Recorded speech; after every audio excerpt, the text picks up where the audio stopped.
Bom, gente, boa tarde a todos e todas. A EMAG fica muito feliz de receber hoje aqui a Fernanda Carvalho Leite, a desembargadora Cecília Mello e o desembargador Antônio Cedenho para participarem dessa roda de conversa, e todos vocês e todas vocês que estão aqui hoje. Qual é o objetivo desse evento, né? Que a gente converse de uma maneira descontraída, né, sem aquelas formalidades tão características, né, do nosso trabalho. A gente converse sobre uma questão tão importante que é cuidar de nós mesmos, que avançamos no tempo, né, isso é inexorável, né, e que temos que saber conviver com esse momento da vida de todos nós. Então, eu trouxe aqui, indicada pelo desembargador Cândido, lá do TRF da 4ª Região, a Fernanda. Fernanda é uma atriz, ela tem um currículo bem interessante, muito diferente do que todo mundo aqui tem. Olha, ela é atriz, locutora, dubladora e bailarina. É mestre em artes cênicas, com especialização em pedagogias do corpo e da saúde pela Universidade Federal do Rio Grande do Sul, facilitadora de comunicação não violenta e de breathwork, nossa, você fala bem, que é uma técnica muito chique, é uma técnica que utiliza a respiração consciente e intencional para promover o bem-estar mental, emocional e físico. É autora do método FERA, Fluxo entre empatia, respiração e autenticidade.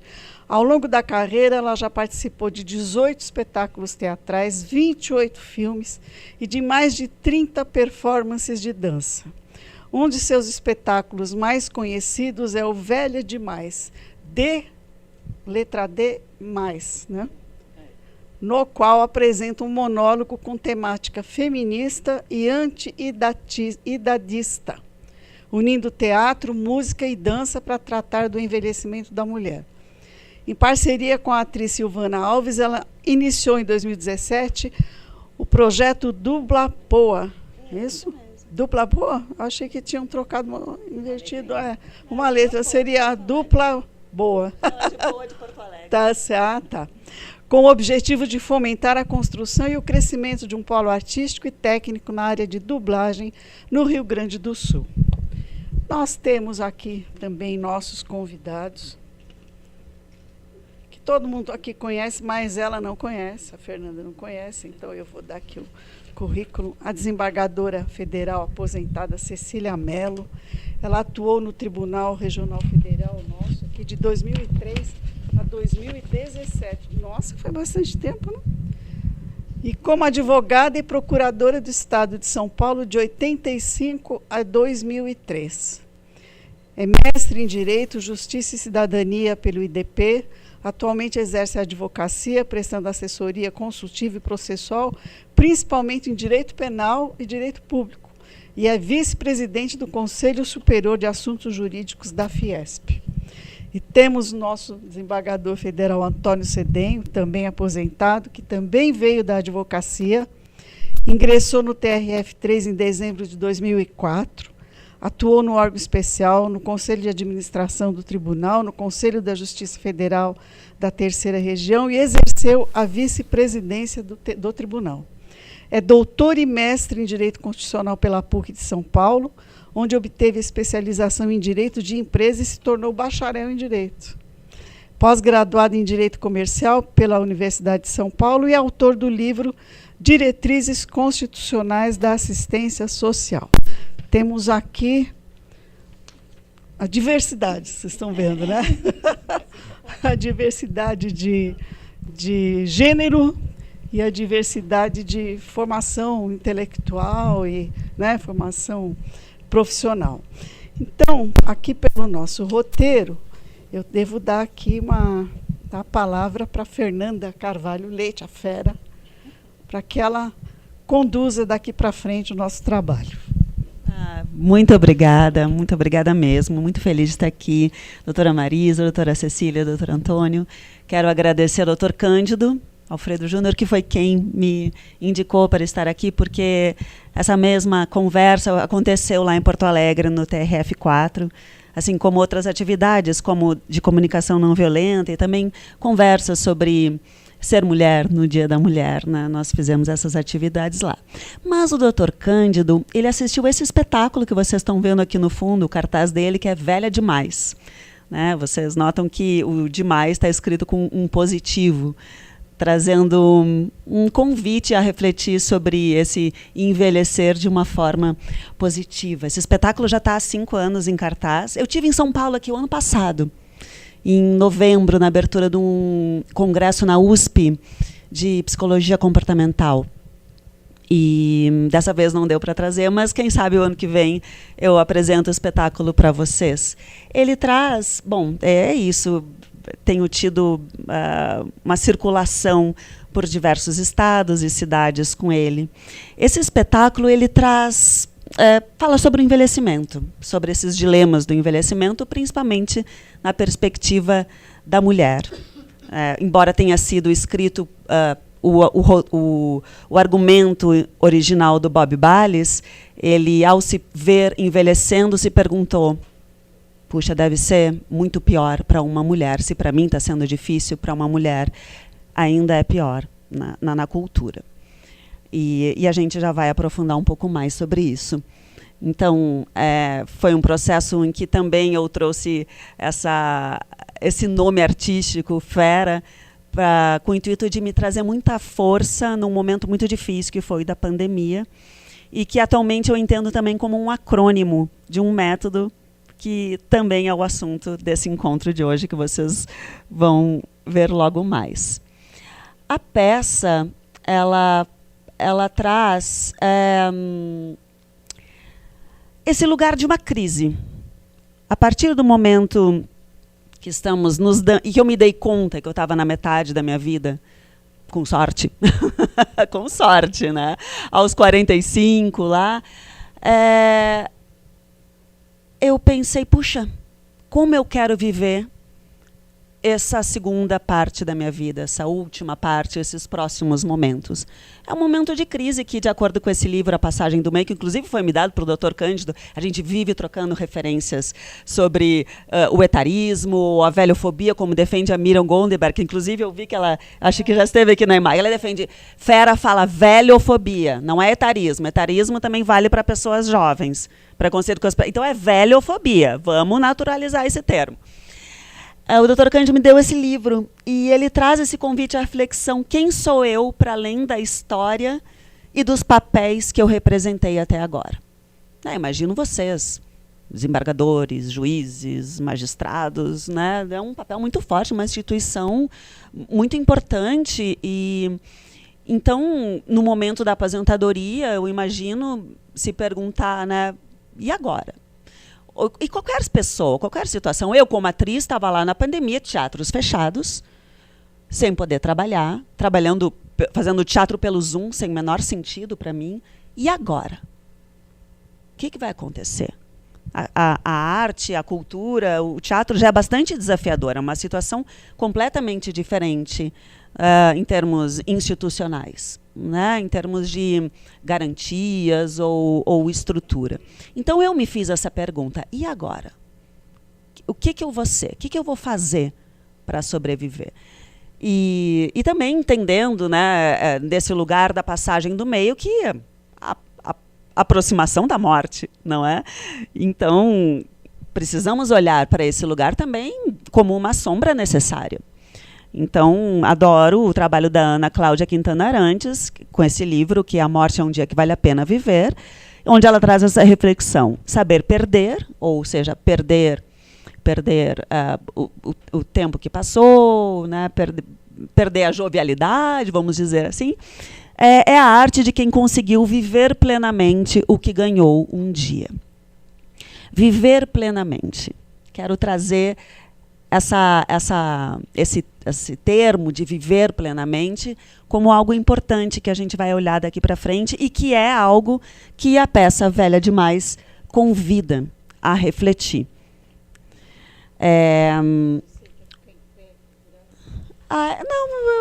Tá bom assim? Tá incomodando esse movimento?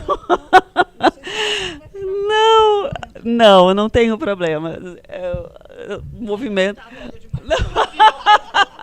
Não, inclusive tem um amigo meu lá, o professor Francisco Marshall, que é bastante conhecido lá em Porto Alegre, na área da filosofia, que ele diz: Fera, falar que você faz velha, que você é velha demais, é como dizer que Rubinho Barrichello é rápido demais.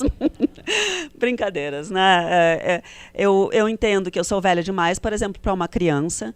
Então, sempre há essa relação entre ser mais ou menos em relação a algo, né? Eu sou jovem demais para minha sogra, que tem 94, por exemplo. Mas, enfim, muito além disso, tem esse lugar que, em algum momento, eu imagino que você já se disse: eu estou velha demais para... Estou velha demais para usar uma roupa decotada? Eu estou velha demais para ir no barzinho, não sei onde? Eu estou velha demais para começar uma faculdade? Que, inclusive, é uma cena que eu coloquei no espetáculo em função de um episódio que aconteceu, acho que há uns 2 anos, de 2 meninas que falaram para a colega da faculdade de biomedicina de Bauru, eu acho: ela aos 40 anos devia estar aposentada, ela devia ser desmatriculada. Isso chegou na mídia. Isso, é crime, né, gente? Bom, né, os preconceitos, né, se classificam como grandes violências, né? Então, eu trouxe isso na peça. Então, esse pensamento, esse preconceito que está na sociedade, mas muitas vezes está dentro de nós mesmas, de nós mesmos. Então, essa sensação, essa percepção limitante, ela é colocada em xeque, em questionamento no espetáculo. E a peça, então, traz... não só com a questão do etarismo, que diz que não é a passagem do tempo que faz o envelhecer ser tão mais difícil que deveria. É o etarismo, o idadismo, a velhofobia, a gerontofobia. E será que a gente não percebe que esse é um preconceito com o próprio futuro? Então, a peça traz esse convite a olhar para o próprio futuro, numa sociedade, e aqui eu trago essas referências que eu também fui trazendo para o espetáculo, do cinema, por exemplo. Né? Aqui eu trago o filme A Substância, que é um filme bem recente, que abordou exatamente isso. A apresentadora, não sei se alguém aqui viu esse filme, né? Tem uma apresentadora de um programa de televisão, interpretado pela Demi Moore. No dia que ela faz 50 anos, ela é demitida pelo diretor da televisão, quando ele diz: pois é, você sabe, aos 50 para. Aos 50 não tem mais futuro, não tem mais carreira, vai embora, é demitida. E aí ela faz literalmente loucuras para se manter na indústria do entretenimento, né? Ela vai em busca de uma substância e do corpo dela sai um ser jovem, né? E ela, essa versão dela jovem, ganha o espaço no programa de televisão.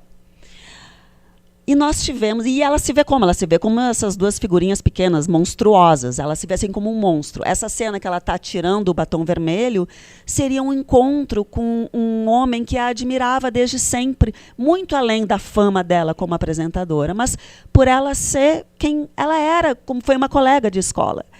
Só que, por ela achar que ela está velha demais, a partir dessa rejeição, dessa exclusão, ela não se permitiu a chance de ter um encontro afetivo, um encontro amoroso, não se achou merecedora de ser amada. Então é uma cena muito forte, que ela primeiro está toda vestida de vermelho, bonita, daí se olha e põe um encharpe, se tapa, aí tira o batom e no fim ela não vai. Ela não vive a possibilidade de ter um amor por não se ver como merecedora, digna ou bela o suficiente para ser amada. Bom, o filme, ele denuncia a cultura do cinema, a cultura do entretenimento, da mídia. E no Oscar, Demi Moore estava concorrendo ao Oscar de melhor atriz. Nós esperávamos que ela vencesse, mas venceu uma garota de 25 anos. Então, mais uma vez, a cultura firmando esse preconceito, esse sistema que exclui as pessoas mais velhas. Então, só para entender que é um lugar que nos habita interno, mas que vem muito do externo também. No entanto, tem filmes como Boa Sorte, Léo Grande. O Último Azul, vamos trazer um filme nacional, que não sei se alguém aqui viu O Último Azul. Ele é muito interessante porque, nesse filme, quando as pessoas se aposentam ou estão em vias de se aposentar, elas são literalmente retiradas da cidade. São levadas para uma propaganda paradisíaca de um lugar que o governo oferece, mas elas são obrigadas a ir. E a família recebe, inclusive, um dinheiro para que isso seja supervisionado, que a mãe, os pais realmente saiam. Só que essa personagem, essa mulher, como é que é o nome dela, Maureen? Denise Weissenberg. Ela tem um sonho. Ela quer viajar de avião. Ela quer viver, então ela começa a fugir. Ela começa a trilhar caminhos para viver a vida dela. Ela se sente bem, ela se sente apta, ela queria continuar trabalhando, ela não queria sair da sociedade. No fim, ela vai viver. Né? Não realiza exatamente o sonho, mas ela vive plenamente, porque ela vai trilhando a sua liberdade. Ela quer a sua liberdade. Então, mais uma vez, a gente está vendo essas denúncias sobre esse preconceito, sobre como a sociedade trata as pessoas mais velhas. E a peça, então, traz traz um pensamento sobre um paradoxo de ser jovem enquanto velha ou velho e velho enquanto jovem, que é um pensamento que traz a Clarissa Pinkola-Estés nesse livro Ciranda das Mulheres Sábias. Ela é uma psicanalista junguiana que trabalha, muito famosa pelo livro Mulheres que Correm com os Lobos. E ela, na peça, ela entra como a carta da avó para a personagem principal. Tudo eu que faço, né? Mas há uma incorporação dessa...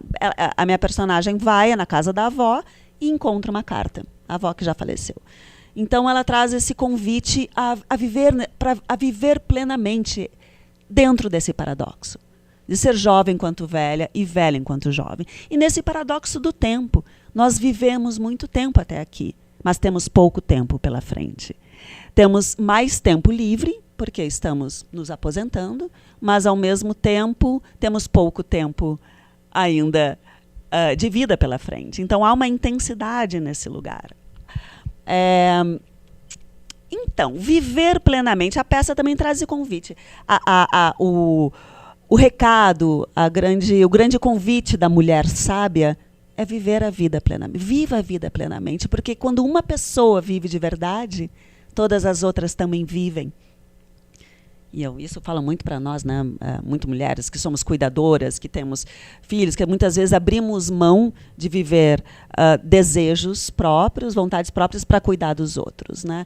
Então, esse pensamento serve muito para mim no sentido de talvez eu não fique feliz se eu ficar por causa de outra pessoa ou para cuidar de outra pessoa, e se isso for me prejudicar. Se eu for cuidar de outra pessoa, fazer algo, que isso seja com muita presença, com muito amor, como uma escolha muito consciente, e não como algo que fique amargurado e que vá vir uma conta depois com um ranço, com uma infelicidade. Então, esse convite de viver plenamente e desse paradoxo, ele vai ao encontro de uma teoria, que é a teoria do flow, do Mihaly Csikszentmihalyi. Ele traz, essa capa desse livro, que é um guia de como encontrar o foco ideal no trabalho e na vida, mas é sobre um estado de presença e de consciência que nos coloca, sabe aquela sensação de se perder no tempo? De ver que o tempo passou, mas parece que não passou.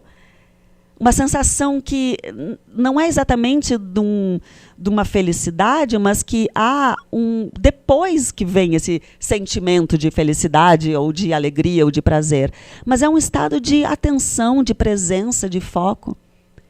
E o Mihaly traz esse lugar, esse flow, esse estado, em atividades onde existe uma certa habilidade e um certo desafio.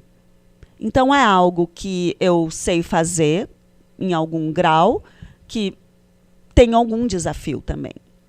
Alguma meta, algo que me tire de uma zona de conforto. Porque se eu tenho muita habilidade, pouco desafio, eu posso achar tediosa essa atividade. Ou se ela é desafiadora demais, eu posso ficar num estado de ansiedade, de preocupação. Então, entrar no flow, no fluxo, está nesse meio caminho, nesse meio desse caminho. E essa atividade, o que pode ser? Pode ser o trabalho, pode. Se ele estiver sendo demandante e, ao mesmo tempo, com habilidades minimamente controladas. Pode ser um tricô, pode ser uma dança, pode ser uma preparação de uma viagem. Pode ser diversas coisas, tanto com fins práticos quanto não.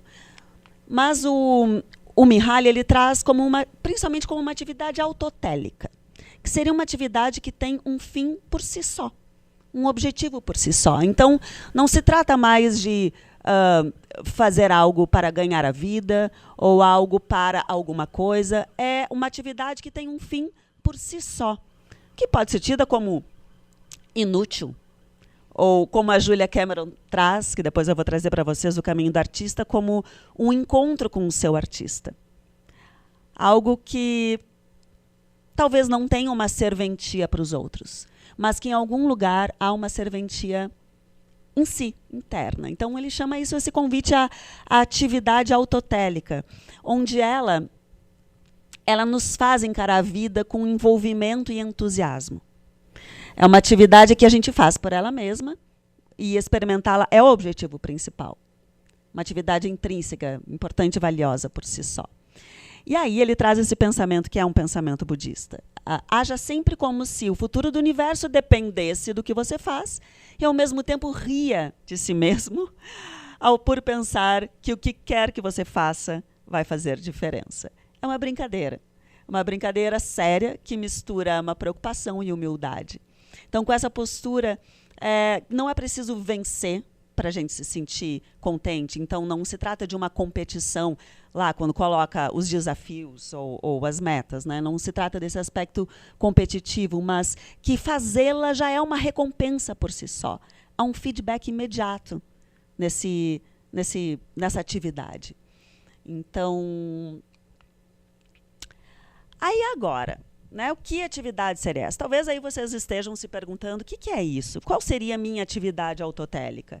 Qual seria a minha... onde é que eu entro em flow? Né? Onde que eu entro em fluxo? Onde que eu entro nesse lugar de me perder no tempo e espaço? Que eu entro completamente, que eu me dissolvo no que eu estou fazendo. O que eu estou sentindo? O que eu estou precisando? Ou então, se eu não sei o que é isso, onde está isso? O que será isso? O que me dá entusiasmo e motivação? E muitas vezes acontece que não há um olhar, uma inteligência para saber o que é isso. Ou uma alfabetização emocional. Ou esse lugar de olhar para dentro, ou de dedicar um tempo, de ter coragem de se dar um tempo a fazer algo inútil.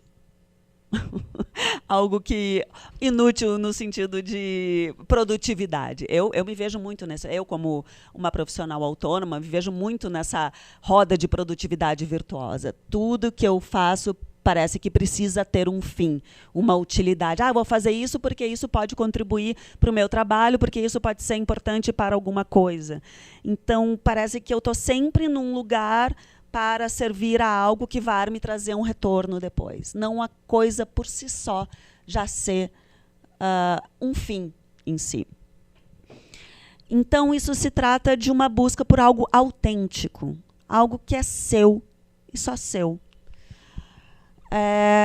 E nessa busca desse autoconhecimento, de entender o que eu preciso, o que eu gosto, eu encontrei dois caminhos, duas abordagens que me contribuem muito para achar esse lugar. E todas essas referências, gente, eu vou trazendo como algo que vocês possam vir, se houver interesse, a adentrar esse universo, que para mim, pelo menos, colabora e contribui muito para a minha qualidade de vida, para a minha vida plena.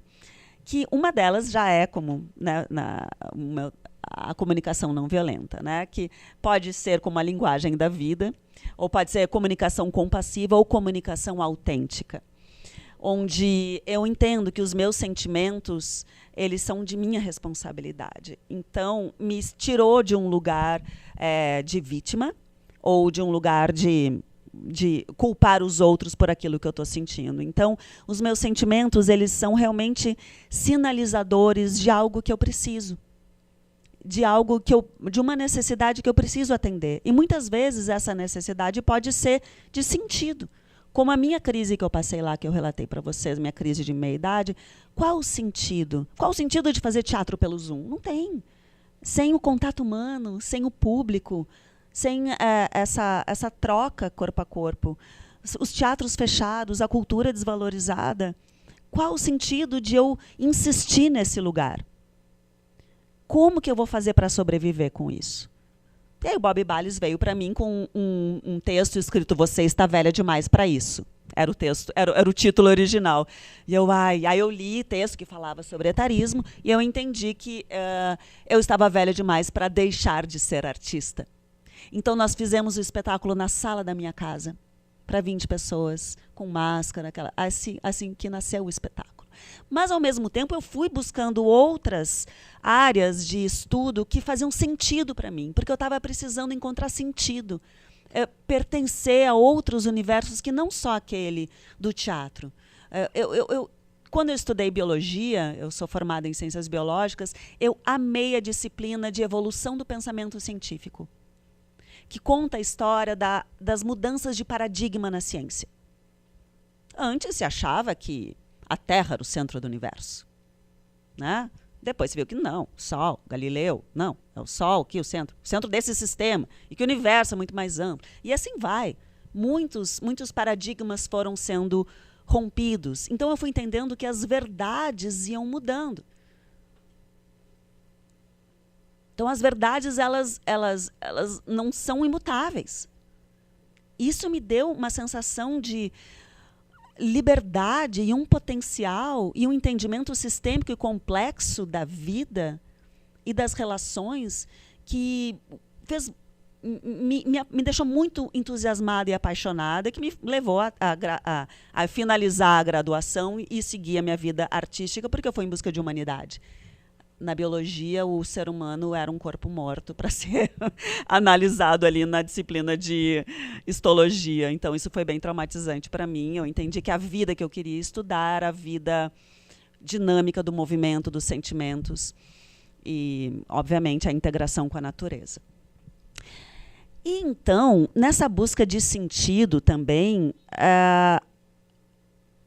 como encontrar outras coisas além daquelas que eu fui e o que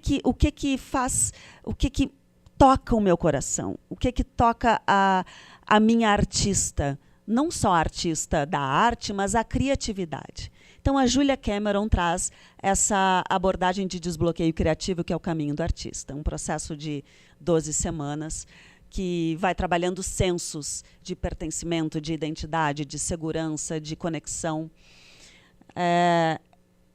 Então, ao encontrar o flow, essa perspectiva de fazer uma atividade que me coloque num estado, a arte como uma transação espiritual, algo que traz sentido a Julia Cameron, né? E a comunicação não violenta, o Marshall Rosenberg, trazendo como a ideia de que a maior alegria de nos conectarmos à vida, contribuindo para o próprio bem-estar dos outros, a espiritualidade tem mais a ver com o que fazemos do que com o que sentimos. Então, a ação como algo espiritual, não um dogma, não uma religião, não algo, enfim, reunido apenas num dogma, né, numa religião. Então, a própria Fernanda Torres traz essa ideia de ciência, arte e espiritualidade que ela diz que a ciência é algo do humano, a religião de Deus, e a arte é a mensageira entre as duas coisas. O Goethe diz que aquele que possui ciência também tem religião. E ainda o Rudolf Steiner, o pai da antroposofia, diz que a arte é o grande intérprete dos segredos mais profundos do mundo. Opa, aqui. E ainda... Ai, Marisa, eu peguei o microfone e saí falando. Era para ser isso mesmo? Porque do passagem, vocês nem falaram, e tu passaste o microfone para mim e eu fui que fui. É isso mesmo? Bom, então tá. Eu vou chegar no lugar porque a gente vai fazer uma prática de onde que vai essas perspectivas todas que eu estou trazendo aqui para vocês. Porque não é teórico, é prático, é corpo. É viver esses convites que eu vou trazendo, né? Então, assim, gente, agora a gente chega em algo que é a primeira coisa que a gente faz na vida e é a última coisa que a gente faz na vida. E que nós fazemos 25 mil vezes por dia. Que é respirar. E claro que ela acontece de forma automática. A gente não precisa pensar nela. No entanto, nós podemos fazê-la como a gente quer. Nós temos esse potencial. Já vi algumas pessoas suspirando aqui. É isso. Nós temos a capacidade de respirar como nós queremos. Basta ter consciência e exercitar. Só que respirar, a gente estava trazendo a ideia de espiritualidade. Respiração vem de espíritos, do latim. Então, espírito, respiração, tem um sinônimo de alma. Tem um sinônimo de vento, de coragem, de ânimo, de força vital. E lembra lá quando falava da ser jovem enquanto velho, e velho enquanto jovem, do espírito ser jovem e da alma ser velha? Onde está? Como que está a minha respiração? Como que está o meu espírito jovem? Como que está? Como que está esse olhar para a minha juventude? Como está o olhar para a minha inspiração e para a minha expiração? O espírito é o que respira através de nós, mesmo quando não estamos conscientes dele. O espírito está fluindo, mas muitas vezes a gente não está consciente. E o convite que eu vou trazer muito para nós, e que eu trouxe para mim, que eu tenho praticado, é a consciência do meu espírito, da minha respiração, do que faz sentido para mim, para encontrar essa vida plena. A vida longeva, a longevidade, a gente está falando aqui, né? Novos tempos. Estamos longevos, estamos vivendo cada vez mais. Nós, as pessoas com mais de 50, seremos a maioria. Só no Rio Grande do Sul tem mais pessoas acima de 60 do que jovens até 12 anos. As estatísticas da Previdência Social já estão mostrando isso. Já estão. Então, e essa frase, né, que o espírito respira através de nós, é do Jung. E eu quero já convidá-los, aproveitá-los a visitar o Museu da Imagem do Som, que tem uma exposição linda chamada A Alma Humana, Você e Jung. Vão ver. Ele fala sobre alma, fala sobre sonhos, fala sobre sombras, né? E eu acho que a morte é uma das sombras. O que fazer da minha vida pode ser uma sombra. Esse olhar para dentro pode ser muito desafiador, né? A gente conversou um pouco sobre isso. Olhar para fora, às vezes, é mais fácil do que, às vezes, olhar para dentro. De encarar coisas deixadas para trás, desejos deixados para trás, sonhos deixados para trás, e olhar para esse lugar de se julgar velho ou velha demais para realizar determinadas coisas. Porque não é permitido, ou porque acredita que é tarde, porque há esse pensamento que exclui a possibilidade de viver a partir de determinada idade. Aí que a respiração entra como aquela minha parte da ciência, que eu também adoro. A parte daquela verdade, né? Uma verdade que cada vez mais se mostra como eficaz, como um caminho de alcance de possibilidades de viver melhor. Tem essa frase do Iyengar que a mente é a rainha das emoções, mas a respiração é a rainha da mente. O que faz entender que a respiração pode nos trazer mais controle sobre o que eu penso e o que eu sinto. Deixa eu fazer agora uma conversa com os... Claro. Antes de você, que eu sei que temos um exercício aqui, né? Então, antes disso, aqui nós temos 2 desembargadores aposentados, né? E eu agradeço a presença do desembargador Marcos Moreira, do desembargador Jean Marcos, a doutora Consuelo, que saiu para atender o telefone e deve voltar. Mas o que os nossos 2 convidados estão me achando assim, uma apresentadora de TV fazendo essa pergunta? O que os 2 pensam do que foi dito pela Fera até agora? Despertou alguma... Despertou? Eu acho que é bem importante, bem interessante.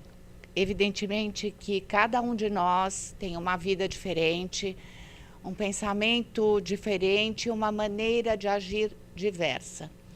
Mas, primeiro que aposentado é horrível, né? Porque aposentado tá morto. Né? Eu acho que assim, essa palavra já tinha que ser excluída. Né? Se retirou ali para uma outra função, né, eu acho.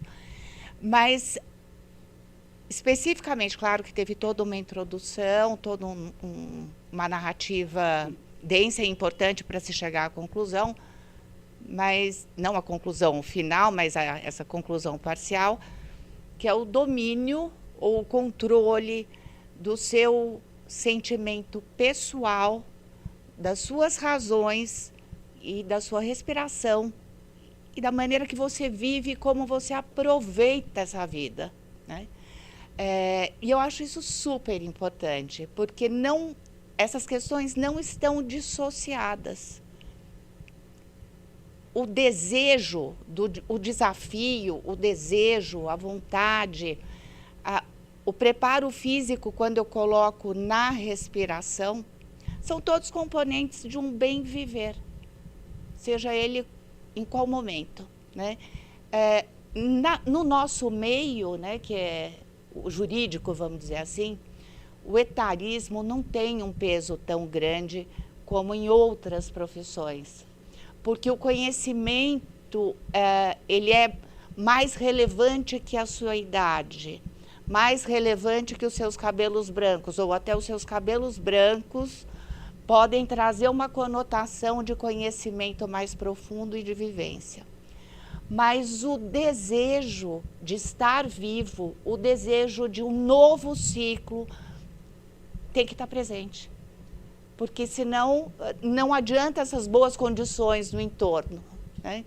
Então, eu vejo a vida como várias vidas, como se fossem vários ciclos. E evidentemente que cada um deles é diferente do anterior. E evidentemente que nós também precisamos nos acostumar com as nossas limitações, porque elas vão existindo ao longo da vida. Por mais que você se esforce, por mais que você tenha um bom desempenho físico, se cuide, etc., fato é, a gente não fica velha demais, mas envelhecer é uma vida que deu certo, né? E eu acho que isso é muito relevante. Eu estou me estendendo, mas o que eu queria dizer é várias vidas dentro de uma vida, né? Renovar esses ciclos de acordo com o momento, todas as vezes. Para dar alegria, para dar entusiasmo, para ter o desafio. Né? E, nesse sentido, é uma alegria estar com vocês. Bem, o que eu queria colocar é o seguinte. Eu acho bastante importante, nós estamos tratando individualmente, né, do envelhecimento. Eu acho que nós temos também que ter um olhar mais coletivo para o envelhecimento. Nós aqui podemos estar preparados, mas tem uma demanda muito grande aí fora que vai precisar também ser vista, ser cuidada e tudo. E eu até fiz algumas anotações, e nessa primeira conversa que você falou, me desculpe chamá-la de você, que essa troca de bibliografia, eu trouxe umas anotações de um livro chamado A Revolução dos Idosos, que é de um autor alemão, foi editado em 2005, que trata de todas as facetas praticamente envolvendo o envelhecimento, e que está muito atual. Inclusive tem um capítulo específico sobre Hollywood, o olhar de Hollywood em relação às pessoas idosas, não é? Ele fala da gerontofobia, né? Entendeu? E são questões que são trazidas de uma forma. Ele cuida um pouco dessa parte individual do envelhecimento, mas ele traz também para nós um outro olhar de que nós seremos a maioria daqui a um pouco, não é? E isso vai mudar, né? Vai mudar de certa forma muita coisa em relação às pessoas idosas. Há um estudo, por exemplo, que ele traz que em 2050 a população da China com mais de 65 anos seria maior que a população mundial em 2005, quando o livro foi editado. Em 2050, em 2000, a população de idosos no mundo era de 606 milhões. 2050, os estudos dizem que vai para 1.750 milhões de idosos. Isso muda tudo, né? Vai se tornar um problema econômico e político para todos os países, e nós já estamos sentindo. A doutora Marisa, que é da área previdenciária, sabe disso. Em 2030, a Alemanha vai ter um número maior de idosos do que de pessoas jovens. E já há estudos lá para dar um jeito na questão da aposentadoria, não é? Ou se paga metade ou se duplica a contribuição, não é? Não é por aí? Entendeu? E coisas assim que são do interesse geral. Ou seja, a mudança ela deve vir, por exemplo, hoje ele fala do tratamento que os meios de comunicação dão aos idosos, etc., que é sempre um sentimento de fraqueza, etc. A publicidade hoje não investe tanto no idoso, porque o idoso, em função até disso que nós estamos dizendo aqui, que nós vamos continuar ativos, nós vamos disputar postos de trabalho, por isso que fala da revolução dos idosos, né? Vai haver esse choque, diferentemente que se fala de possibilidade, se discute o problema do clima, etc. Uns duvidam dessa situação. Esse choque de gerações ele vai chegar e já está praticamente presente, né, entre nós. Então tudo isso vai mudar. Esse tratamento que a televisão dá, por exemplo, eu não sou noveleiro, mas eu tenho aqui uma desculpa para justificar o meu exemplo. É aquela história de que o homem está passando na sala, vê a novela e senta para ver o capítulo, né? Tem uma novela agora da Globo, aquela das 9h30, que a Arlete Salles representa um personagem velho, e é aquilo que nós estamos vendo. Ela é representada como uma pessoa maluca, fazendo tricô, entendeu? Não é? Quer dizer, é totalmente estigmatizada. E hoje nós sabemos que a existência de menos vovôs e menos vovós e menos netos, né? Muitos dos vovôs já não estão mais sentados em cadeira de balanço, e também as vovós e também as vovós também não fazem mais meia de tricô, não é verdade? E aquela função social que o avô ou a avó representava, no que diz respeito a cuidados, etc., em função até das perdas biológicas, hoje até não está, não é?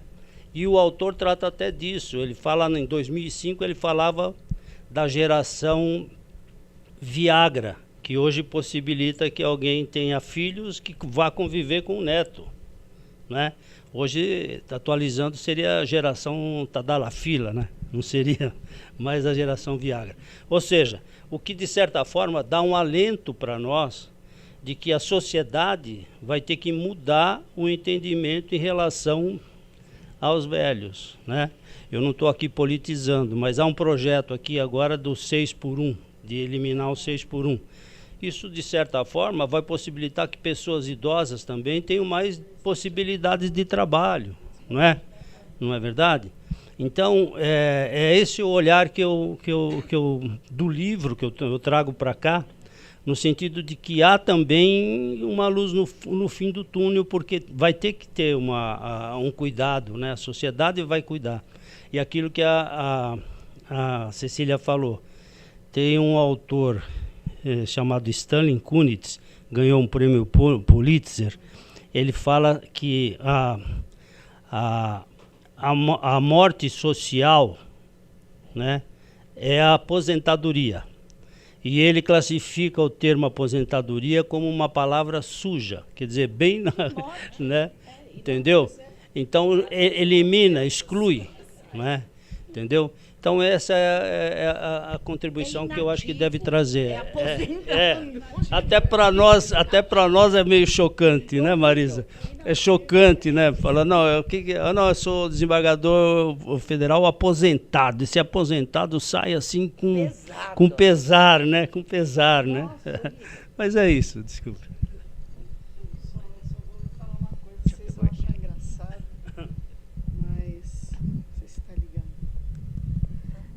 Eu acho que agora ligou. Contei essa história outro dia e deram risada da minha cara, porque recentemente, bem assim, tem uns 4 anos que existe o Pix, por aí, né? Então, foi por conta do Pix que eu percebi que eu estava envelhecendo. Por conta de um fato. Eu não tinha me dado conta, assim, a idade para mim nunca foi um problema. Fez 50, fez 60, 65, 60, tudo bem. Um dia, logo no começo aí do Pix, eu saí para almoçar com meu filho mais velho e a minha nora, né? E na hora de pagar, deu um rolo lá, acho que eu tinha esquecido o cartão, não sei. Eu falei, eu posso pagar com o Pix? O meu filho virou-se para mim e falou assim, você sabe fazer um Pix? Eu disse, o quê? Você sabe fazer um Pix? Quem ensinou o Pix para você? Eu falei, já nem sei quem me ensinou, mas eu já não carrego mais dinheiro e faço Pix. Ele ficou estarrecido com aquilo. Ele disse, mãe, você é uma mulher de quase 70 anos. Eu falei, e daí? Aquele comentário dele, né, que gerou uma risada ali geral, né, até o garçom riu disso, né, me chamou muita atenção para a forma como as pessoas veem, né, aqueles que estão envelhecendo. Que ele olhou para mim e se espantou porque eu soube fazer um Pix. Mas quantas coisas eu fiz na minha vida até agora? Né? Será que para eles, né, nossos filhos, nossos netos, os jovens, os nossos colegas mais jovens, né, os nossos funcionários todos, será que para eles a gente tem uma data de validade? Não é? Posso fazer um comentário breve em relação a isso? A data de validade que eles colocam na gente tem uma relação com a habilidade tecnológica. Então, esse selo de vencimento está atrelado à sua capacidade de fazer um Pix, de mexer no processo eletrônico, de ter uma assinatura digital, etc. E tal. Então, é bem interessante isso. Então, assim, a partir daquele dia, né, é que eu percebi que estava envelhecendo, porque eu não tinha notado, não. Estava tocando a vida na boa, assim, né? Agora eu sei que estou ficando velha. Agora eu fiz 70, né? Eu realmente estou com a minha validade quase vencida por aqui. Mas... para o serviço público. Né? Vencida para quê? Para o serviço público. Tá. Né? Porque aí você vai se aposenta pela compulsória. Mas ok. Mas eu tenho planos para depois. Né? É isso, sobre isso? Exatamente. A vida não vai acabar porque eu fiz 75. Mas aquele dia do bendito Pix que ele me viu fazer pela primeira vez, eu vou me lembrar até o último dia da minha vida. Ficou uma mágoa? Não ficou mágoa, foi um susto, assim, Foi um foi susto. incrível. Eu disse, nossa, ele me vê como uma velha. Sim, sim. E uma velha incapaz de aprender alguma coisa. É. Né? E quantas coisas mais eu fiz depois daquele Pix bendito, né? Então, é isso. É. Nunca vão ter um diploma de datilografia. Ah, não vão saber discar o telefone assim. O meu está na parede. Ah, você pôs na parede? Também tem datilografia. Nossa, eu tenho a máquina ainda. 1977, 8, é muito novo. É novo, esse daí tá novo. Não, eu ainda tenho a máquina Olivetti Lettera, onde eu aprendi a... Presente de aniversário com 16 anos. Isso, E aquela portátil. isso, exatamente. Aquilo lá.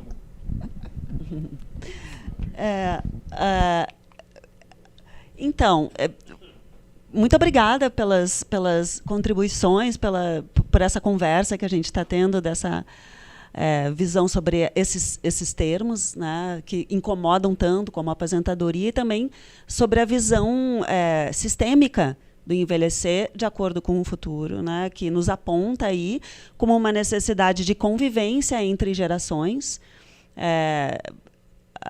Estamos falando mais sobre isso nas mídias, há diversos perfis falando sobre isso, pessoas falando sobre isso. Inclusive, eu vou trazer aqui mais adiante, depois eu vou... Peraí, aqui. Esse autor aqui, que é o Martin Henkel, que é um gaúcho, o Dr. Emílio Moriguchi, ele faz muito tempo que ele está pesquisando a questão do envelhecimento no mercado de trabalho. Né? Esse livro dele, sobre a trilha da longevidade brasileira, ele fala sobre as pessoas que vivem em Veranópolis, que é uma cidade do interior do Rio Grande do Sul, e analisaram ao longo de muitos anos os hábitos dessas pessoas que fazem com que elas sejam longevas. Né? Então, aqui só trouxe como uma referência, são 30 anos de pesquisa de hábitos e práticas e convivências que contribuem para a longevidade. Eu só vou voltar aqui. Aquele documentário, né, que tem no Netflix, As Zonas Azuis. A Maureen Mota, né, minha prima que está aqui, ela fez ela tem trazido muito esse assunto no seu perfil, é uma comunicadora, é gaúcha também, e ela fez uma entrevista com o Martin recentemente, trazendo a importância desse assunto. Temos falado bastante sobre isso. Então, eu acho que falar sobre isso, trazer à luz sobre isso, para o mercado de trabalho, para o sistema nacional, enfim, de aposentadoria e tudo mais, é necessário rever e também trazer outras possibilidades de atuação a partir de mais adiante, né, a partir do avanço da idade. E eu quero trazer aqui para vocês de novo, voltando para a respiração, porque nós só vivemos respirando. Pode ser meio banal, mas vocês vão entender um pouco que dessa prática do breathwork, né, que é um nome americano, mas que pode ser o trabalho de respiração consciente, que ele contribui. Porque esse lugar, desses incômodos, eles podem gerar ansiedade. Nós vivemos uma grande epidemia de ansiedade, de estresse, de insônia. Nós, quando vamos envelhecendo, a pressão aumenta. Há mais tendência a ter diabetes, o colesterol. São questões fisiológicas, são questões de saúde, são questões onde a ciência entra para nos ajudar. Às vezes com remédio, com terapias. E existe uma prática que pode contribuir muito, que é a prática da respiração, para melhorar todo o nosso sistema. Porque, sendo a respiração atuante no sistema nervoso autônomo, ele está diretamente relacionado ao nosso sistema simpático, que é de luta e fuga, que é o do estresse, e ao parasimpático, que é o do relaxamento, do descanso, da digestão, da excitação também, né? Falamos aí dos medicamentos, do Viagra. Às vezes o estressa tanto que nem mulheres nem homens conseguem mais se excitar, né? Não conseguem relaxar. Então, o trabalho de respiração consciente ele contribui para a melhoria do sistema como um todo, tanto nervoso, quanto de energia, de clareza mental, de foco, de performance, e até em chegar em lugares de estados mentais e meditativos, como esse que eu me referi lá no Flow. Esse lugar que está em foco, que está num estado de atenção plena, mindfulness, né, que já é um termo bastante conhecido. Ou seja, práticas diversas, protocolos diversos de respiração podem agir para contribuir a determinados objetivos, como muitas crianças com ansiedade também.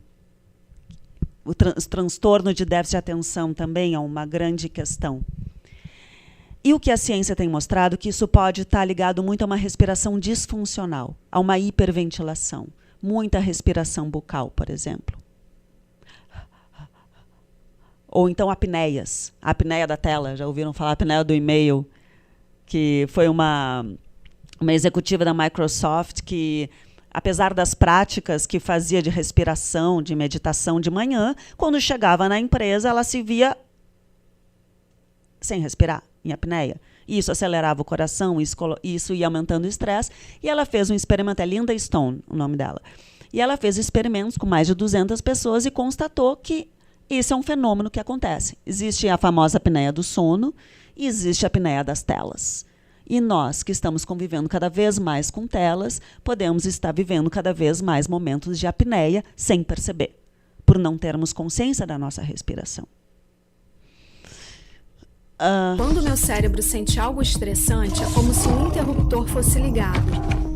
Os meus nervos mandam todo o meu sistema ficar em alerta, provocando uma inundação de hormonas na minha corrente sanguínea. A respiração acelera, o meu coração começa a acelerar, me sinto totalmente ligado. Em momentos de perigo, esse aumento de energia me ajudaria a lutar ou fugir. Então, quando terminar, o meu circuito de estresse deveria desligar. Nada de mal acontece, mas quando o nosso estresse não desaparece, um daqueles hormônios, cortisol, continua fluindo e nosso circuito de luta ou fuga não pode ser totalmente desligado. Com o tempo, ficamos cansados, sofremos burnout, o que pode levar a pressão arterial elevada, um sistema imunológico desregulado e açúcar elevado no sangue, todos aumentando o risco de uma doença mortal acontecer. O que acontece? A apneia, ou a hiperventilação, respiração curta e rápida, respiração inconsciente ou disfuncional, nos coloca nesse lugar de estresse. Nosso sistema entende assim. A gente acaba não conseguindo dormir bem, ronca, tem apneia. E acaba acontecendo esses fenômenos, que é levar o cortisol, muito açúcar no sangue, que acaba levando a diabetes, a doenças autoimunes. Isso é um efeito crônico de uma vida inconsciente, de respiração, da respiração inconsciente, ou do estresse. Então, é um fenômeno que todos nós aqui estamos vivendo de alguma forma, né? O que acarreta uma vida mais doente, aí requerendo mais medicamentos e uma série de complicações. Então, só para explicar, esse vídeo entrou como uma forma de ilustrar o que acontece a partir de que o sistema nervoso simpático está constantemente ligado. Essa inabilidade de desligar esse sistema. A respiração curta e rápida, ela liga, né? Quando a gente vai caminhar, quando a gente vai fazer um exercício, a gente acelera a respiração. A gente está estressando, a gente está gerando um estado de necessidade de luta, fuga, assim que ele entende. A gente está numa briga ali, estamos correndo, estamos fazendo ginásticas, né? Mas depois termina, a gente sente aquele relaxamento, não sente?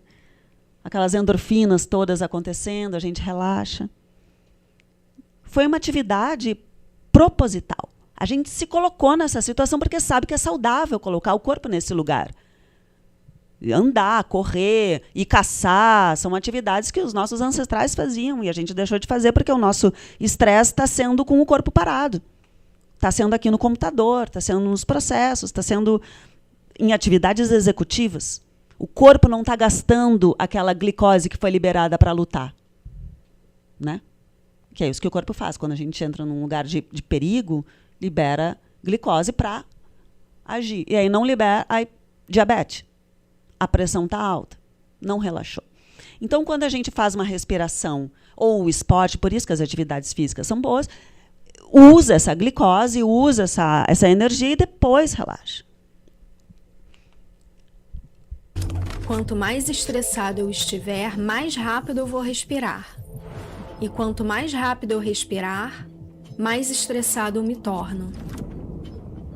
É um círculo vicioso. Mas se eu puder respirar devagar e profundamente, então as fibras nervosas no meu peito vão detectar a mudança de movimento e inundar o meu cérebro com sinais para eu me acalmar, ficar tranquilo, desativando meu sistema de luta e fuga. E ao longo de todo o meu corpo, tudo passa a se acalmar, do ritmo cardíaco aos hormônios de estresse e ansiedade. Acalmar a respiração. Convidar vocês agora para fazer um suspiro. Inspira pelo nariz e solta bem lento.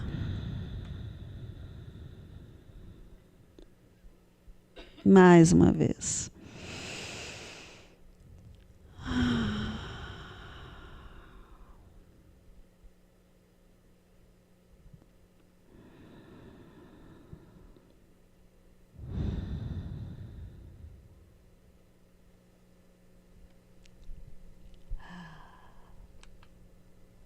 O maior indicador de longevidade era o tamanho e a saúde dos pulmões.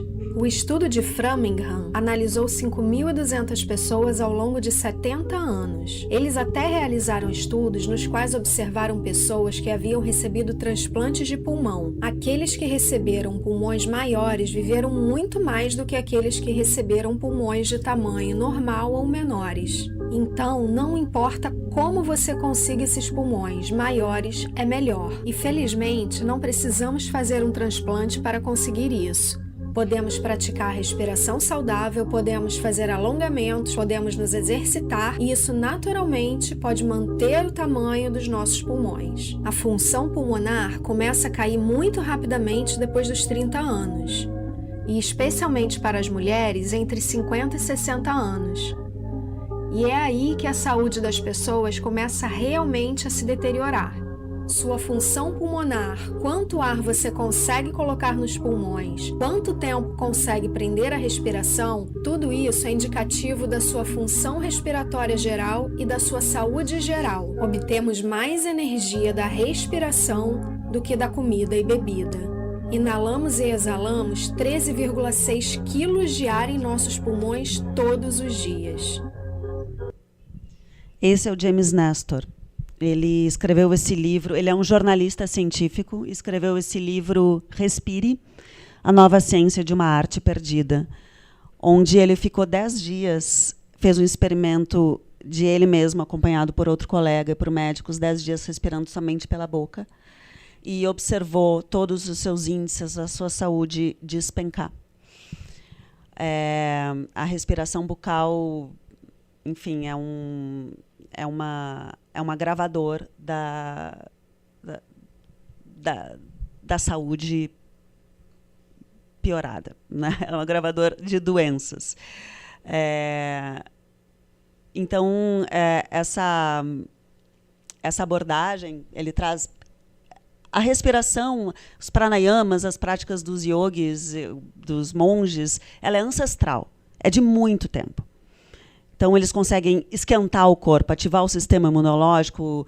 O Wim Hof também demonstrou cientificamente como ele consegue, a partir de uma grande respiração, da imersão no gelo e de práticas de meditação, ativar o sistema imunológico a ponto de não ter efeitos colaterais após a injeção de Escherichia coli no sangue.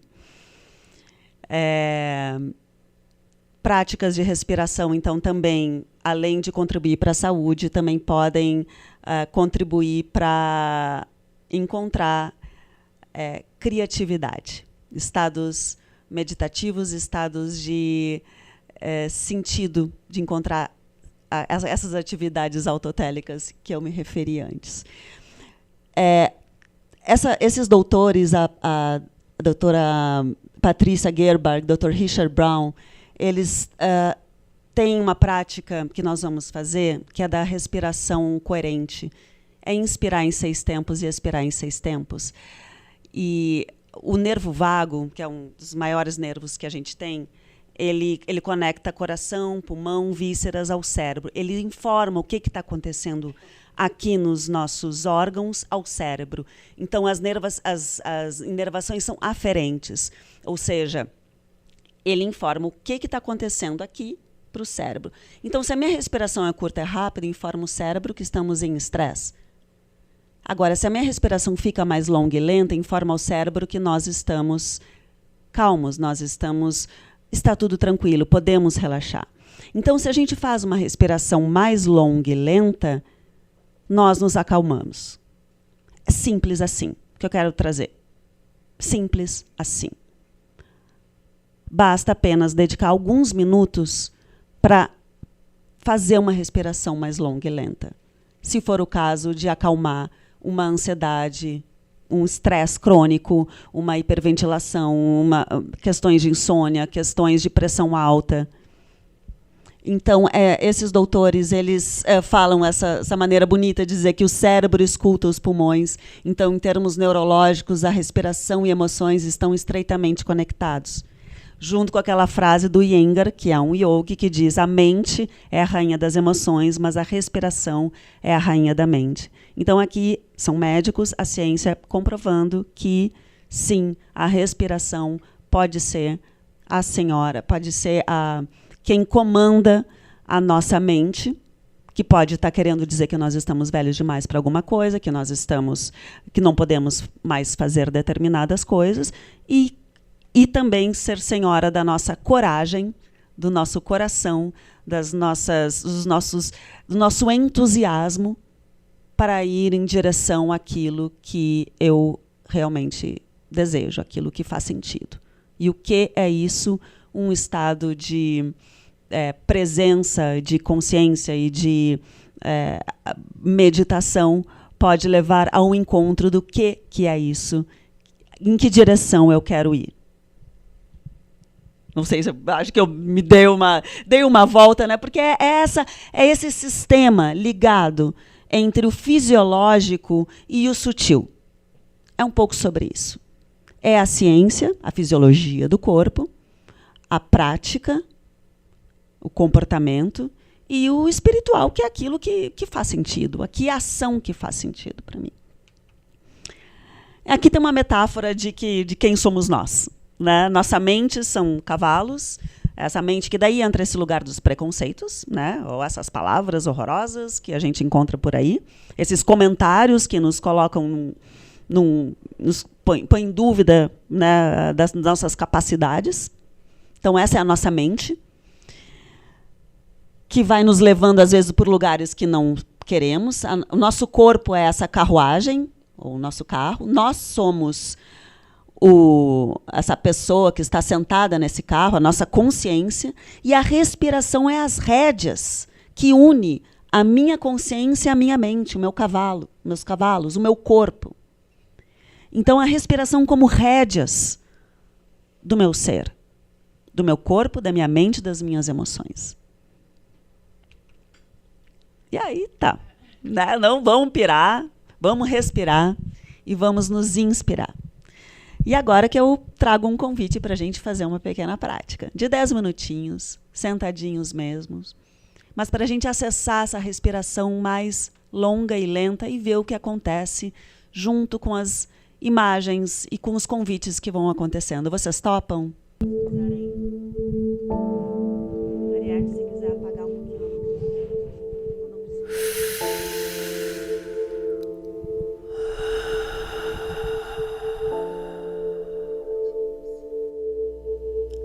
Sinta-se confortável. Se quiser, feche os olhos. Faça um longo e profundo suspiro.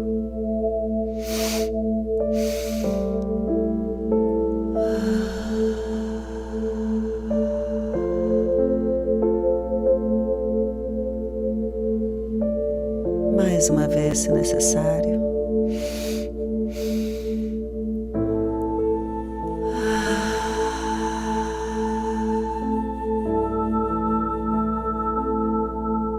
Procure soltar qualquer tensão desnecessária nesse momento.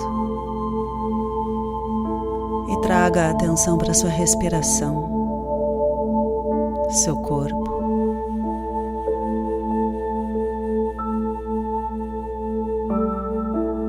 Observe a amplitude da sua respiração.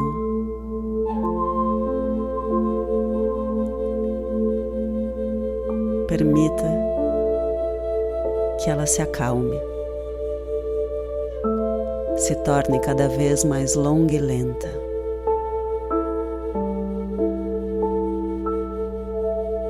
Traga atenção para a entrada do ar pelas narinas.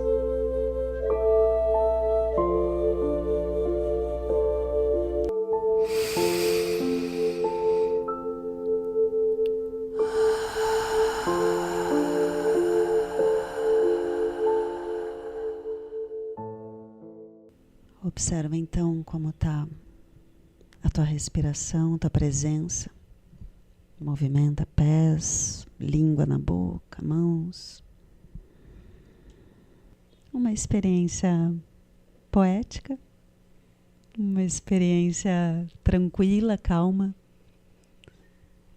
Para cada um, uma vivência, talvez angustiante, talvez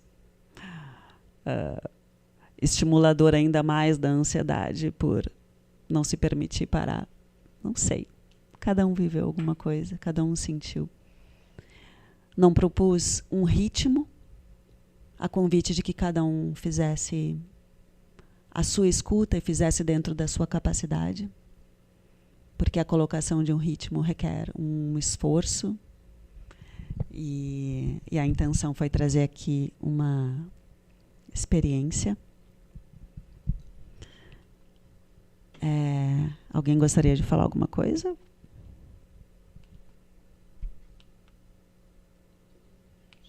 Todo mundo relaxado? Num estado relaxado a gente cria. Tá com essa cadeira. Num estado relaxado e consciente que não dormindo, a gente digere melhor. Num estado relaxado a gente... Sabe aquela história do Newton, que teve a ideia das leis quando caiu a maçã? Ele estava relaxando. Os grandes insights acontecem muito nesses momentos que a gente está caminhando, que a gente está no banho de mar, está tomando banho. Então são esses momentos de de insight, de criar, que foi o convite poético aqui nessa meditação. De criar a vida que quer criar. E o que está vivo em mim, o que está pulsando de vontade, de desejo, ou de dúvida, ou de pergunta, de intenção. Cada um tem uma história aqui. Então, quando ali na minha apresentação, Método Fera, que é o meu nome artístico, é a intenção de entrar nesse fluxo entre respiração e arte, ou fluxo empatia, que é esse olhar para os sentimentos, para as necessidades, respirar nisso e expressar autenticamente isso. Que é expressar os meus sentimentos, minhas necessidades e encontrar estratégias para atender essas necessidades. Do que eu quero cuidar? Para onde eu quero olhar? E tudo isso em busca de quê? De alegria, de amor, de sentido. Aqui está todas as referências, então, do que é o F é o flow, o E é a empatia, ou é o entre, são as emoções, o R é a respiração, e o A é a arte, a autenticidade, as referências teóricas, o Mihaly, Csikszentmihalyi, o Marshall Rosenberg, o James Nestor, Julia Cameron, a criatividade. Então, esse trabalho eu venho desenvolvendo, gente. Aqui foi toda uma fala, toda uma apresentação, uma pequena prática. Mas a Solange, por exemplo, ela mora aqui em São Paulo. A gente trabalha online, onde eu faço toda uma anamnese, a gente faz as práticas aí com ritmos específicos para ativar o sistema e depois relaxar, protocolos para fazer ao longo do dia.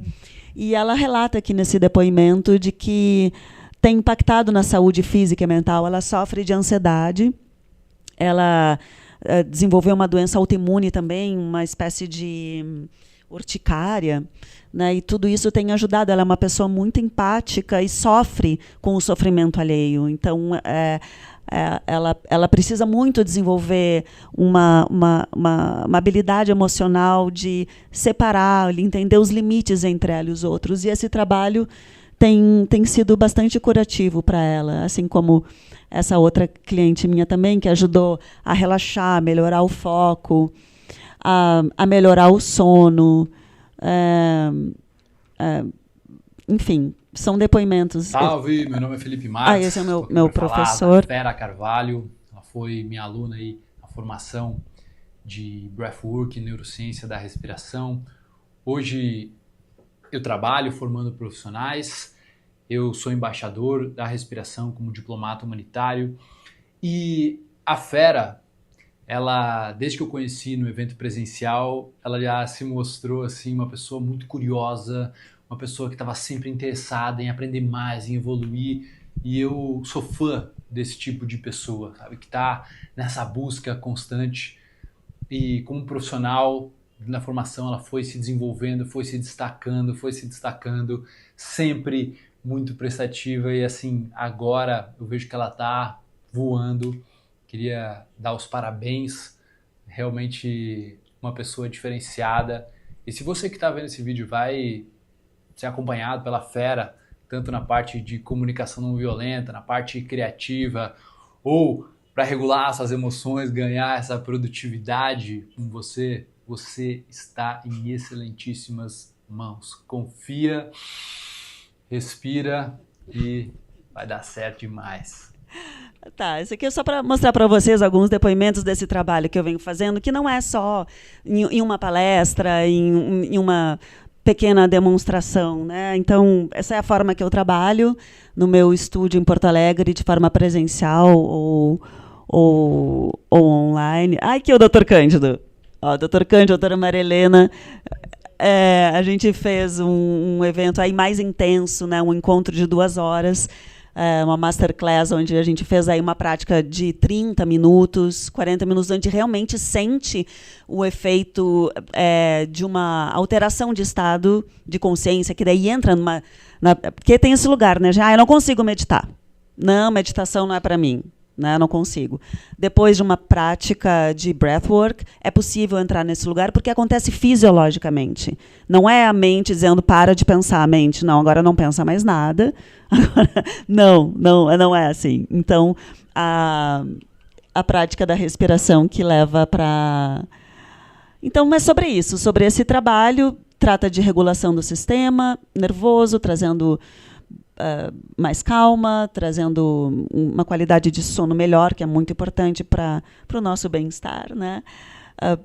A princípios da comunicação empática, processos criativos para um bem viver e um processo pessoal autêntico, um projeto pessoal, um manifesto criativo, né? Sobre a arte, a vida como uma obra de arte, né? A minha vida como uma construção. Então, eu estou velha demais para não ser quem eu sou. Isso eu, isso você, isso cada um de nós. E o que dirá da nossa sociedade, né? Como será essa sociedade que a gente quer que seja? Enfim, todo o sistema, incluindo as pessoas mais velhas, né? Nós que estamos vindo aí. Então, é isso, gente. Eu acho que a minha contribuição era essa. Espero que vocês tenham gostado.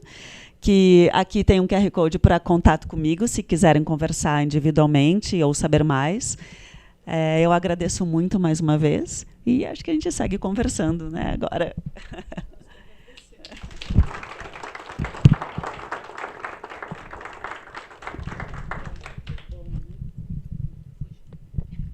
Bom mesmo. Praticar a meditação ajuda muito no dia a dia, né? Principalmente para quem... Não sei para quem, acho que para todos têm esse problema hoje. Não, é que eu vejo o mundo assim, né? E quem é mais está na minha faixa de idade também deve sentir isso. Acabamos de falar da máquina de escrever, do curso da datilografia. Era um mundo muito diferente e que mudou muito rápido, né? Mudou muito rápido. Nós saímos da máquina de datilografia e estamos na inteligência artificial. Nós pegamos todas as mudanças, né, do mundo. E isso deu, no meu caso, me autoanalisando, eu acho que eu sofri nesses anos todos uma overdose de informação, de mudança de informação. Eu lembro... Uma infoxicação, né? Pois é, a gente pegava o jornal, né? Abria o jornal, lia o jornal, assinava o jornal, aquela coisa toda. Hoje você você tem o site que te avisa que a notícia foi publicada, você entra no Instagram, aquela notícia está lá, e você entra no Facebook, a notícia está lá, e você ouve 300 vezes a mesma notícia, e aquilo vai entrando na sua cabeça. Chega no final do dia, para mim, parece que é uma exaustão que eu tenho. Que você não... Exato. Não, mas é o dia inteiro isso, né? É uma overdose, gente que falando, e tem gente que deve passar o dia fazendo comentário nas notícias, porque é tanta gente falando. Eu não sei, acho que a gente tem uma overdose de informação e precisa meditar muito mesmo para poder relaxar. Agora, eu vou fazer uma pergunta para os nossos dois embargadores aqui. Não aposentados. Pronto. Não precisamos falar sobre... Né? Não como é que foi mudar, para vocês virar a chave e fazer outra coisa? Eu preciso falar sobre isso para todo mundo, eu acho, que é uma coisa importante. Eu acho que a gente precisa se preparar para isso, porque é um vínculo muito forte, que a gente gosta do trabalho, a gente gosta das pessoas, a gente gosta de vir para cá, enfim, da convivência de tudo isso. Até de brigar, tudo. E eu acho que precisa um preparo, e isso é muito sério mesmo, com uma certa antecedência, e você criar um vínculo que não será um vínculo substitutivo, né? Não será, mas o vínculo em relação ao seu novo objetivo, à sua nova conquista, ao seu novo prazer, à sua nova alegria. E você precisa ir nutrindo isso antes de sair daqui. Porque mesmo fazendo com antecedência, existe um sofrimento. Ponto final, né?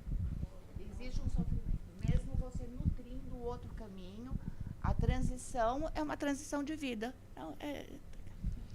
O exemplo da Cecília é bem interessante. E ela, eu diria que ela até talvez ela antecipou essa aposentadoria, né?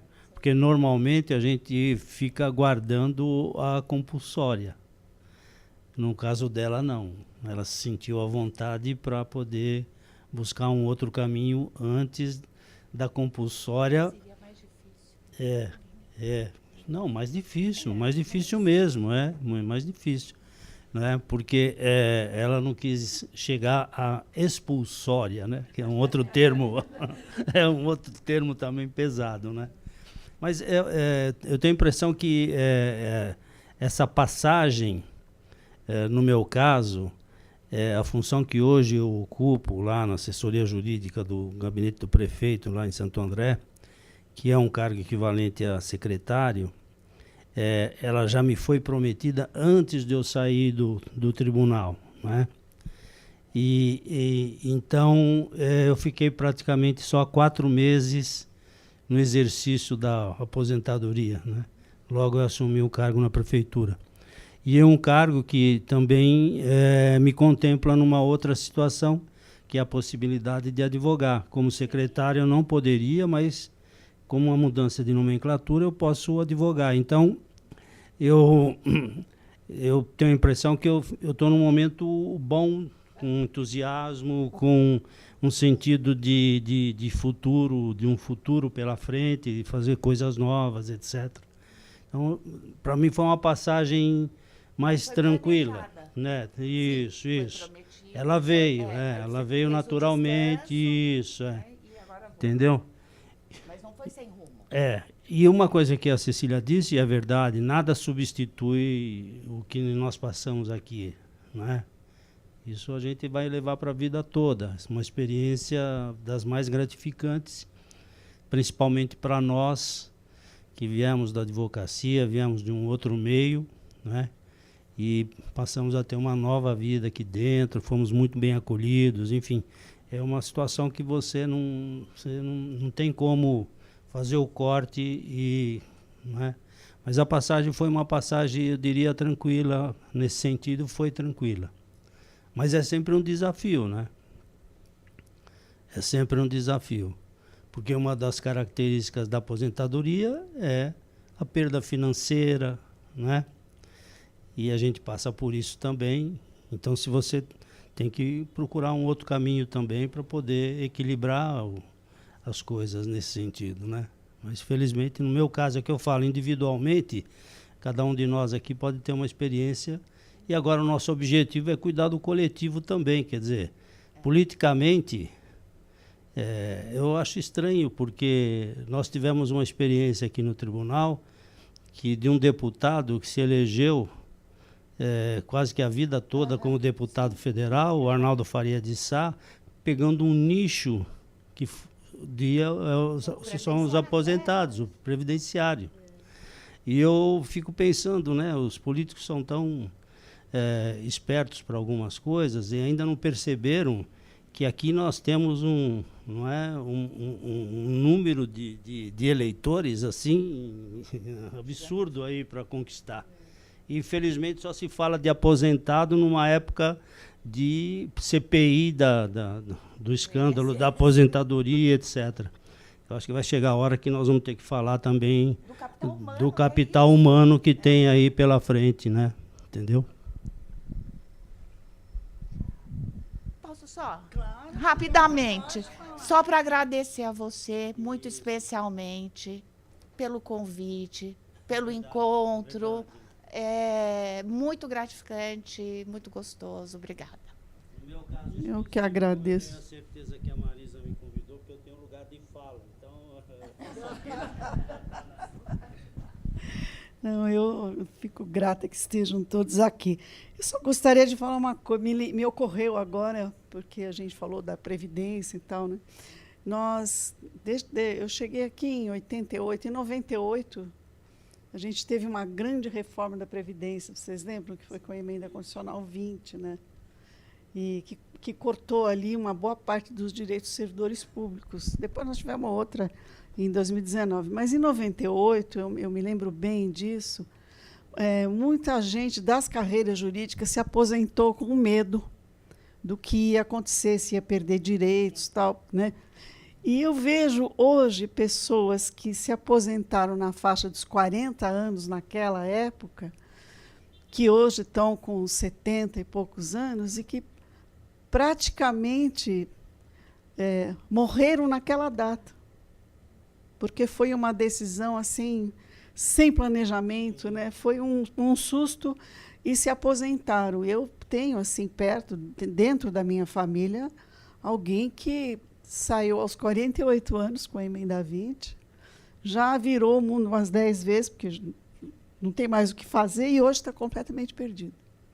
Aos 76 anos, completamente perdido. E a saúde muito frágil.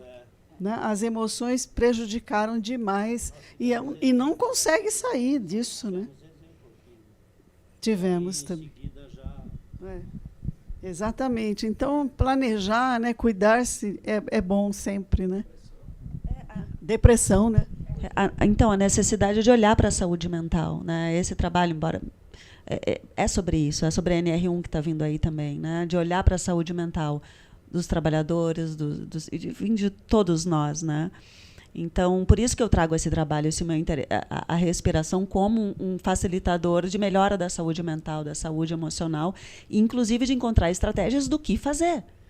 Assim, precisamos preparar as pessoas para esse momento, sim, agora como? Esse como que é onde entra a criatividade. as estratégias, né? Então, é um pouco sobre isso. Só uma pergunta. Eu não sei se, por exemplo, o que eu percebo lá em Santo André é que já há um trabalho por parte da prefeitura de trabalhar núcleos de pessoas idosas, etc. Mas eu não sei se exatamente com esse olhar, com essa preparação, né? Mais no sentido físico, psicológico, etc., mas não assim preocupado com o bem-estar mesmo individual e tal. Como que seria isso? Só para trazer agora um momento bem prático, bem pragmático, como seria esse trabalho, por exemplo, nessa instituição? Se aqui fosse aplicar o trabalho de respiração consciente. Primeiro, todos fariam uma anamnese, onde teria uma ideia de como é o sono, de como é a sua tolerância ao CO2, ou seja, são medidas que a gente faz de tempos de retenção sem ar e com ar.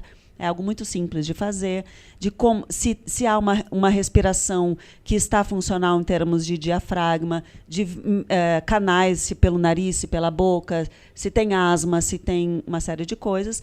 E depois se estabeleceria protocolos respiratórios, onde, por exemplo, a cada 4 horas se faria 5 minutos de uma respiração em 6 tempos. Inspirar em 6... Porque a gente respira mais ou menos em 1, 2 segundos. Inspira e expira em 1, 2 segundos. Fazer em 6 tempos já faz com que ela seja mais longa e lenta. O objetivo, dessa forma, então, ampliar a capacidade respiratória, aumentar a longevidade, acalmar o sistema nervoso, informar que estamos calmos, baixar a ansiedade, baixar a depressão, né? Ficarmos mais tranquilos. Então, a cada 4 horas, porque 5 minutos de respiração coerente, aquela que aparecia ali, a doutora Patrícia Gerber, falando que o cérebro escuta o coração, escuta os pulmões, ela tem uma duração de 4 horas. Esse trabalho que ela fez foi executado com pessoas traumatizadas do 11 de setembro, crianças em situação de guerra. Então, são protocolos respiratórios que têm uma eficiência que ficam reverberando no corpo por 4 horas. Então, a cada 4 horas se faria 5 minutos dessa respiração através de um lembrete no celular, num alarme, e o fornecimento de um áudio onde tem essas contagens e uma música. Ou seja, eu não preciso ficar eu contando, eu vou botar o meu fonezinho, dar um play no meu celular e eu vou ter o áudio aqui. Inspira. 1, 2, 3, 4, 5, 6. Expira. 2, 3, 4, 5, 6. Um som agradável, e assim eu vou fazendo, e os meus batimentos cardíacos vão baixar de 90 aproximadamente para 60. O meu fluxo sanguíneo, a minha pressão vai baixar, minha pressão arterial vai baixar, e eu vou me sentir mais calma, imediatamente. É assim. Esse é o protocolo, seria. Então, ao longo das 8 horas que a pessoa está no trabalho, ela vai fazer isso umas 2, 3 vezes, vai fazer umas medições ao acordar, vai acompanhando ao longo de 20 dias, 30 dias, e vai comparar como era antes, como era depois, e vai observar que muita coisa melhorou. Bom, gente, a gente tem matéria e conversa para uma noite inteira, né? Mas não dá, já deu. Em Brasília, 19 horas, já está tocando o Guarani. É hora da gente ir. Muito obrigada, Fera. Foi muito bom te conhecer. A gente vai te trazer de novo. Obrigada, Cecília. Obrigada, Cedem, meus amigos queridos. Obrigada, Marcos. Obrigada, Jean. Obrigada a todos vocês. Muito obrigada, o pessoal da EMAG. E na próxima a gente se vê. Para a próxima gestão ficarão sugestões, porque a gente já não pode mais programar, né? Mas um estudo da NR1, justamente, né? Que cuida muito, trata bem dessa padaria, fazer essa questão da saúde mental das pessoas no ambiente de trabalho. Vai ficar uma programação de sugestão, inclusive com os palestrantes que eu até já tenho. Mas é que não dá para a gente fazer tudo, né? Senão não há processo julgado aqui, pelo menos. Mas e outras coisas mais que ficarão aí já prontas para fazer. Agradeço a todos vocês. Muito obrigada, gente. E prestigiem a nossa EMAG, viu? A gente trabalha muito aqui, viu? Muito obrigada, doutora Marisa. Obrigada, Cecília, Antônio.